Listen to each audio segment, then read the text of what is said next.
આજ મારે બનાવવો છે હાંડવો, તો મસ્ત જોઈ લે. આ તો મારા હાંડવાના બેટરમાં આવી ગયો છે ને. મેં સવારે જ લોટને છે ને છાશમાં પલાળી દીધો, પછી હાંડવામાં દૂધી નાખવાની હતી, તો મેં મસ્ત દૂધી છે ને છા ધોઈ અને છાલ ઉતારી અને છીણી લીધી છે.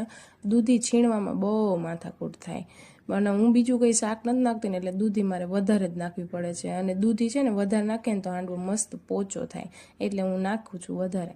અને પછી મારે છે ને લીલા મરચાં મેં બહુ બધા લીધા છે, તીખા લીધા છે. અને તમે એમાં લસણ એડ કરી શકો, પણ હું નથી નાખતી. એમાં હાંડવામાં લસણનો ટેસ્ટ નથી સારો આવતો, એટલે પછી મેં છે ને મિક્સરમાં મસ્ત તીખા મરચાં ક્રશ કરી લીધા છે. અને મરચાં છે ને લાલ મરચું નાખી શકાય, પણ હું નથી નાખતી, એટલે મેં લીલા મરચાં વધારે લીધા છે. પછી મેં બેટરમાં છે ને દૂધી એડ કરી અને પછી એમાં નાખ્યા મેં મરચાં, સ્વાદ પ્રમાણે મીઠું અને થોડી હળદર અને થોડું ધાણા જીરું પાવડર. બીજા બધા મસાલા હું ઓછા કરું છું, એટલે આટલા સિમ્પલ મસાલા જ નાખું છું.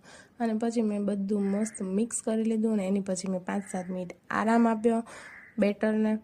અને પછી મેં છે ને હાંડવો બધાના ઘરમાં અલગ અલગ બનતું હોય, કોઈના ઘરમાં જાડો પાતળો, કોઈ ડબલ વઘાર કરીને બનાવે, પણ હું તો સિમ્પલ રીતે જ બનાવું છું. હું બહુ જાડો હોય ને બહુ પતલો હોય ને, જાડો તો બનાવતા નથી, થોડોક પતલો જ બનાવીએ છીએ. તો પછી છે ને મારે બે બનાવવા પડે, તો પછી મેં મસ્ત એક વાટકામાં બેટર લઈ અને એમાં ઈનો નાખી અને મિક્સ કરી લીધું છે. અને પછી એક પેનમાં વધારે જ ઓઇલ લેવાનું થોડું, અને પછી એમાં થોડી રાઈ નાખવાની, પછી થોડા તલ નાખ્યા છે, અને પછી એમાં બેટર એડ કરી દીધું છે. અને એને છે ને 10 મિનિટ ધીમા તાપે ઢાંકી અને થવા દેવાનું છે.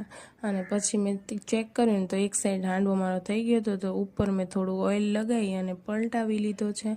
તો સેમ આ બાજુ પણ 10 મિનિટ ધીમા તાપે ઢાંકણ ઢાંકીને થવા દઈશ.